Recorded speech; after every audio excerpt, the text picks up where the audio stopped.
Hola, repetimos un vídeo que acabamos de hacer que se ha interrumpido porque me han llamado por teléfono. Pero bueno, los que alguna vez me seguís ya habéis visto que esto es un delirio. Que un día se cae el teléfono, otro llama por teléfono, etcétera, etcétera. Pero repito lo que estábamos contando. Caso Kiko Rivera, ¿vale?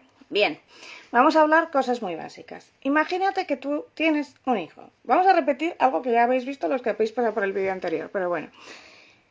En mi caso, yo tuve una operación un año después de nacer mi hija, porque tenía un cáncer de mama. No fue nada grave, me lo extirparon y a otra cosa mariposa, pero en ese momento yo no lo sabía. Podía ser que yo entrara en la intervención y aquello empeorara. Por lo tanto, tenía que dejar testamento. Con el padre de mi hija la relación es nefasta. Por lo tanto, yo no puedo dejar de heredero al padre de albacea de mi hija al padre de mi hija porque no sé si va a coger el dinero y lo va a vender. ¿Qué se hace en estos casos? Se coge a un grupo de albaceas. En algunos casos, por ejemplo, podía haber sido cualquiera de mis 7 hermanos. ¿Pero qué me encuentro? Los 2 hermanos que saben de verdad, que controlan de números mogollón, que son economistas, viven la una en Canadá y el otro en Estados Unidos. Y los otros que viven aquí saben de números lo mismo que yo, que es poco. Entonces decido que esté entre 3 albaceas, que son un abogado, un economista, o sea, personas que pueden invertir bien el dinero de mi hija hasta que tenga 18 años y que cada uno irá parando al otro si el otro hace una jugada. Es complicado que se reúnan los 3 para intentar arruinar a mi hija. Podría suceder. Pero ¿para qué realiza 5? Atención, es decir, no se fía de su mujer, entendemos, no se fía de su familia de origen y coge a 5 personas. 5 albaceas significa que es muy difícil que esas 5 personas se pongan de acuerdo para malgastar el patrimonio que hereda tu hijo. O que heredan en su caso 3 hijos, en aquel momento menores de edad. ¿Por qué entendemos que no se fía de su hija, de su mujer y de su familia? ¿Porque sean malas personas? No. Porque su mujer no tiene ninguna formación más allá de cantar, es decir, no ha pasado ni el bachillerato básico, y su familia, en lo que yo sé, por favor si me equivoco que alguien me lo diga, en lo que yo sé tampoco. Es decir, no sabrían hacer una raíz cuadrada, en lo que yo sé, porque no han llegado ni al nivel de bachillerato. Ya no les hables de coeficiente de Pearson, coeficiente de Sperman y esas cosas raras que tienes que hacer cuando tienes que integrar datos.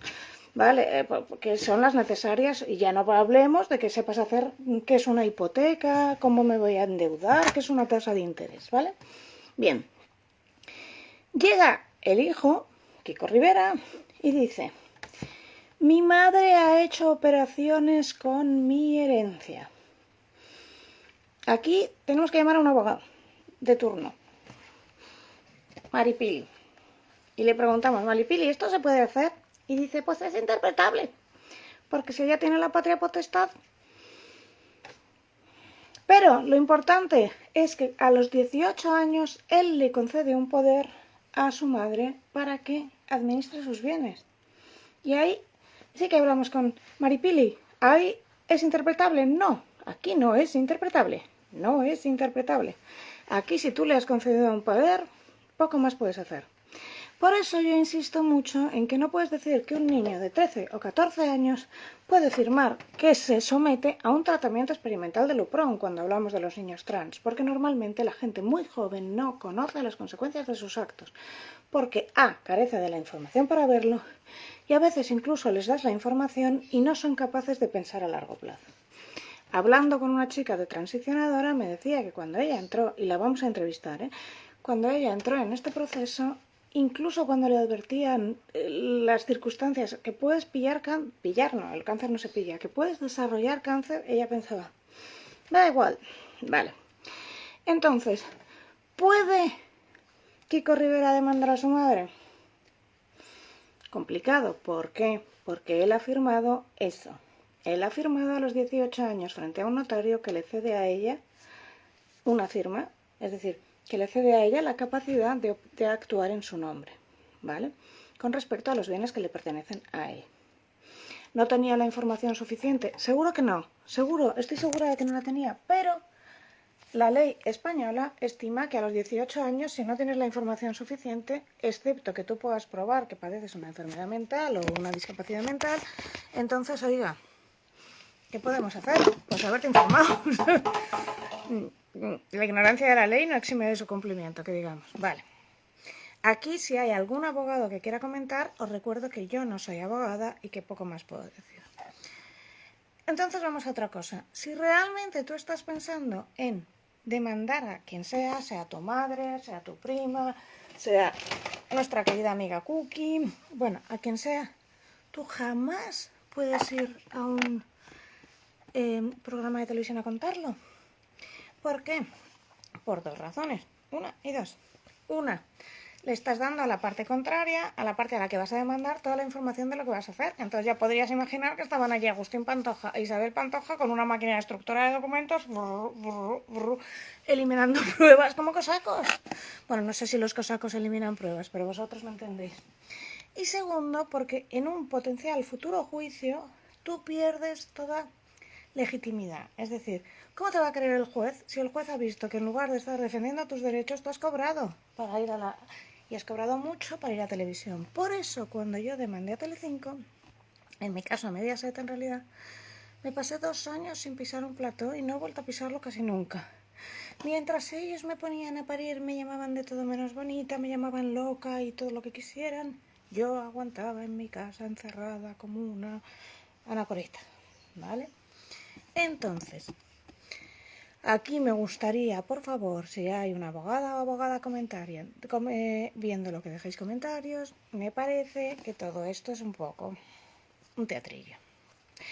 No es que lo diga yo solo. Hoy he visto a un señor muy interesante que se apellida Domenech, que ha puesto en el periódico un artículo muy gracioso en el que decía: bueno, si usted se cree que esto es real, también será de esas personas que piensan que hay un ratoncito muy amable que le deja dinero si usted deja un diente en la cama. Y eso me ha hecho mucha gracia. Pero efectivamente sí, es un poco así, ¿no?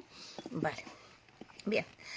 Dicho lo cual, apartamos el tema legal que he explicado muy someramente, porque yo no soy abogada y no es el tema que me interesa. El tema que me interesa es la teoría sistémica y la teoría de adicciones. Vamos aquí.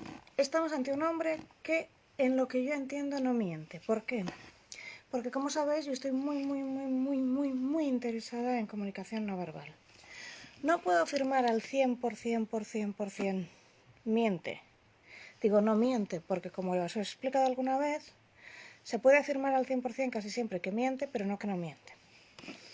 Pero no he podido pillarle en que mienta. No he visto ningún gesto en el que yo te dijera por 100%, aquí está mintiendo. No lo hizo. Entonces, ¿miente? No lo sé. Lo que creo es que cree lo que está contando. ¿Vale? Hasta ahí. ¿Por qué entonces se presenta y un tema tan particular no va directamente a juicio y sin embargo va a contarlo durante 3 horas? Porque le pagan. Vale. ¿Por qué quiere ese dinero? Pues porque nos está hablando de que lleva una larguísima trayectoria de adicción con muchas recaídas. Cuando tú tienes una trayectoria de adicción con recaídas, hay algo muy importante que os explicará cualquier experto, que os explicará también cualquier experto en teoría del aprendizaje, y me preguntaréis, ¿qué tiene que ver la teoría del aprendizaje con la adicción? Porque la adicción se aprende. Y porque la teoría del aprendizaje trata la adicción. Vale. Pues la psicología del aprendizaje trata la adicción. Bien, retomo donde estaba hablando. Tú no puedes ir a un sitio donde sospeches que hay droga. Y en fin, no creo que le ilumine a nadie si digo que a determinadas horas de la noche en un plató de televisión, en determinados programas, existe una alta sospecha de que existe la posibilidad de que allí la haya. Entonces, si tú mandas a un adicto en rehabilitación, una persona en rehabilitación, y le vas a destrozar su rutina, porque lo primero que le pides es rutinas, debería ir fuertemente acompañado de terapeutas y de personas que vayan a estar controlando en dónde está. No parece que fuera el caso. Vale. No puedo garantizar al 100% lo que voy a decir, pero sí puedo decir que él manifestaba por comunicación no verbal y por otras cosas síntomas de craving. ¿Qué es craving? Craving es el proceso por el que un adicto en rehabilitación, es decir, una persona que ha decidido dejar la droga pero aún no ha llegado al punto en el que se considere que han pasado esos 10 años sin tomar nada y que se considere que, bueno, que ya es oficialmente un ex-adicto. Repito, tú eres adicto. Si pasan 10 años, se te considera ex-adicto si has probado que después de 10 años no has tomado nada. Siempre serás un adicto. Incluso si ha pasado 10 años sin tomar nada, tú dices, soy alcohólico rehabilitado, pero soy alcohólico porque lo fui y porque tengo una estructura de personalidad, de adicción, que me hace particularmente susceptible a esto, ¿vale? Bien, Kiko no lleva 10 años limpio, entonces entendemos que todavía es lo que conocemos como adicto en rehabilitación. No adicto, sino adicto en proceso de rehabilitación. Vulgo, se está curando. Bien. Si tú llevas a una persona así y ves una serie de gestos que hizo muchos, que desgraciadamente no tengo la tecnología para ir con una flechita y ir mostrando, puedes sospechar que está en un proceso de craving. ¿Y qué es craving? Craving es que cuando estás en rehabilitación hay momentos en los que necesitas esa copa, o necesitas esa raya, o necesitas esa palmera de chocolate si eres bulímica, o necesitas ese chute, o necesitas algo. Y normalmente eso te da cuando hay algo que te lo inspira.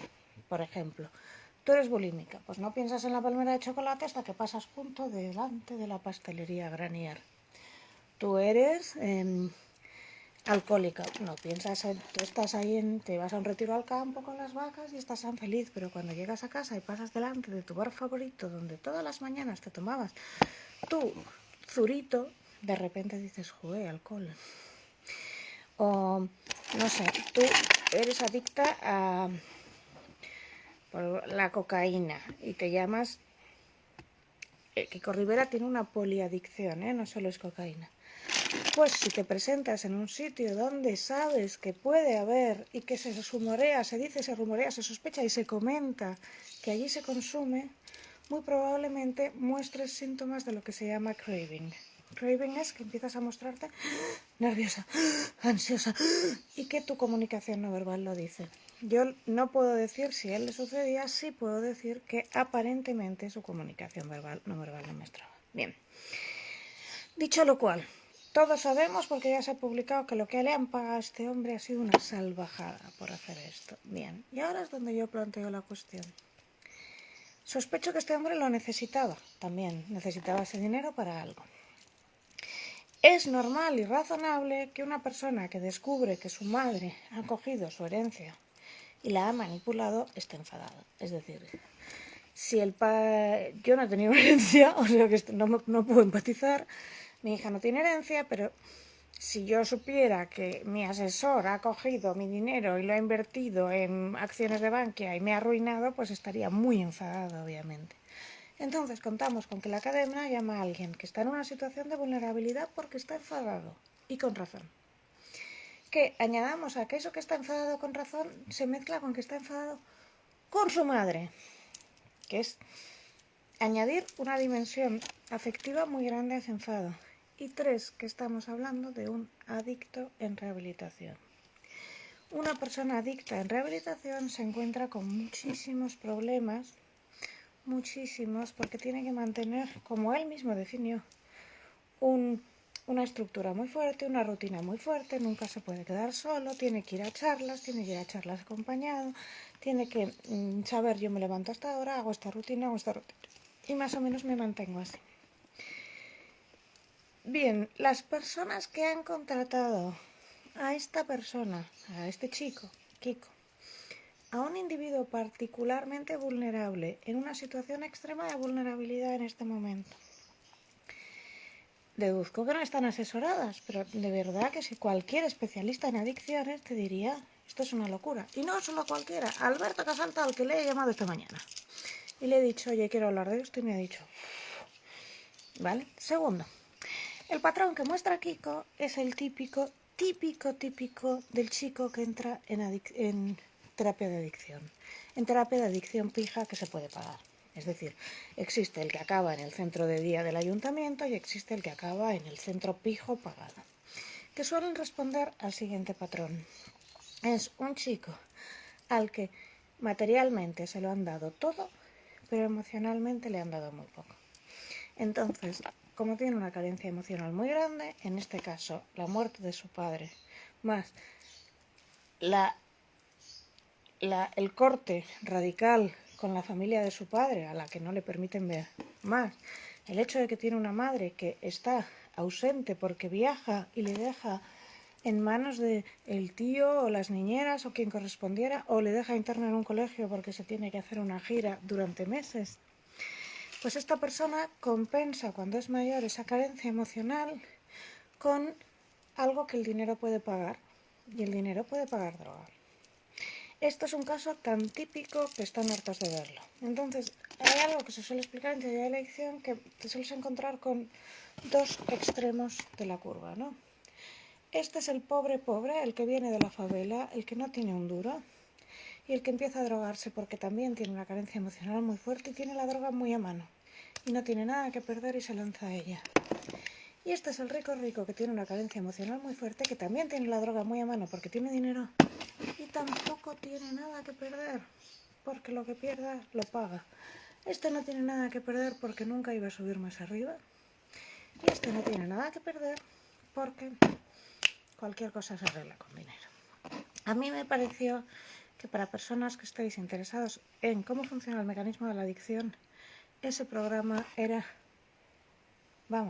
de estudiarse, te lo juro, pero por otra parte me parece sinceramente poco ético.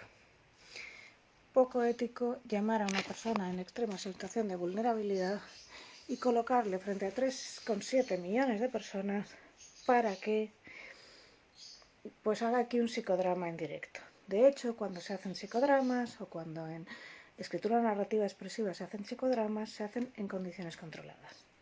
Cuando me pedís 1000 veces que haga escritura narrativa en online, digo que no, porque cualquiera podría grabarlo y difundirlo, y no. Si alguien va a tratar algo muy personal de su vida privada, se entiende que hay un compromiso entre todos los que lo sepan de no contarlo. Bueno, podrán contarlo, pero al menos no lo tendrán grabado. Y bueno, y es ahora en este momento cuando me pongo las gafas que tengo a mano y voy a ver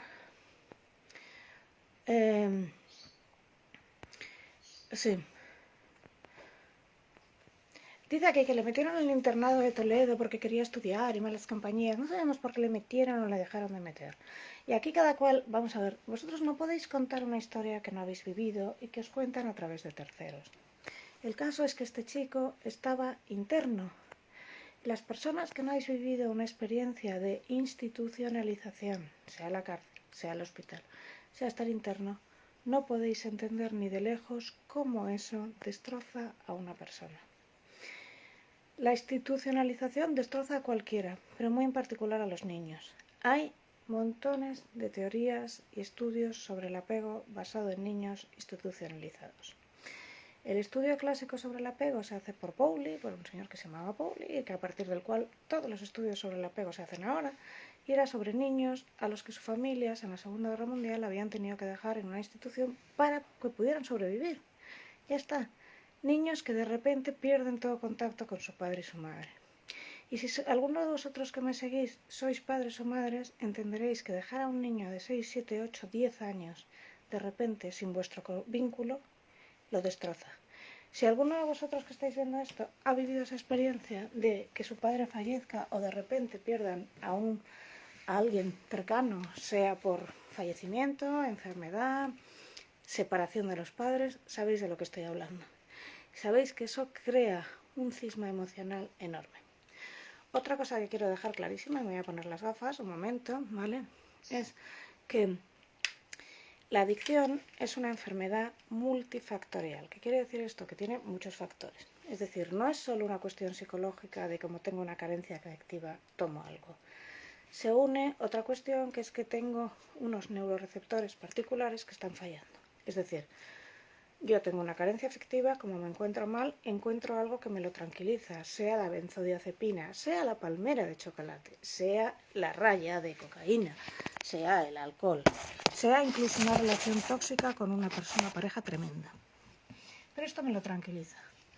Otras personas se meten esa raya de cocaína o se meten alcohol y no les pasa nada porque no tienen un neuroreceptor que falla. Pero resulta que yo tengo un neuroreceptor D que está defectuoso o otra serie de neuroreceptores que me fallan y entonces se establece lo que se llama un ligando. Por ejemplo, en el caso de la heroína son los receptores D, los opiáceos. Es decir, como mi neuroreceptor falla, se hace como si hiciéramos, muy difícil de explicar así en estilo señorita Pepe, lo estoy explicando un poco mal, pero bueno, una especie de puzzle en el cual en cuanto yo deje de probar heroína me voy a encontrar fatal porque me van a quitar un trozo. Es como si dijéramos, a ver cómo lo puedo explicar de otra manera. Si le meto gasolina diésel a un coche que no lo es, me cargo el coche porque ese coche no estaba predeterminado para esto. Entonces, si tú estabas funcionando con una cosa pero le empiezas a dar otra, de repente creas un mecanismo de adicción. Entonces, hay dos factores. Uno, el psicológico, el me siento mal y tiro a esto. Y el segundo es, si yo ya venía de base con un problema, es decir, tenía un neuroreceptor diferente al de otros, estoy a los pies de los caballos. Por eso la gente que es nieta de alcohólicos, hija de drogadictos, tiene que ir con mucho cuidado porque puede heredar esa predisposición. Añade a la predisposición genética que te encuentres en una situación particularmente desesperada en la que vayas a tirar de algo que te ayude y tienes la tormenta perfecta creada. No te digo que solo suceda con el alcohol y la cocaína, sucede con las pastillas para dormir, sucede con el azúcar, las palmeras de chocolate o vuestra droga de elección, sucede con los porros, hay todo tipo de adicciones. Las adicciones al juego que ahora están destrozando familias enteras, esa es una adicción conductual porque tú te encuentras fatal, llegas allí y vas consiguiendo dopamina. Cada vez que ganas dinero te sube la dopamina y te excita. Bueno, yo creo que aquí lo voy a dejar. Entonces es importante que para mí el problema aquí era que se estaba banalizando un problema brutal. Un problema de un adicto en periodo de rehabilitación con una historia familiar dramática que se encuentra en una situación, suponemos, de necesidad en la que necesita dinero y un chico al que veo una persona perfectamente respetable en una situación muy complicada. Quien tiene aquí la responsabilidad moral de no aprovecharse de esta persona era la cadena. Es decir, si yo veo a una persona que está fatal y que necesita dinero, no es, mira, ten un niño para mí y yo te pago dinero, es te pago dinero para que comas. Entonces, esta idea de en cuanto alguien necesite dinero podemos utilizarle para llevarle a la tele que nos dé espectáculo o que geste un niño para mí o que se prostituya para mí, eso se llama neoliberalismo. Vale, todo está en la misma idea.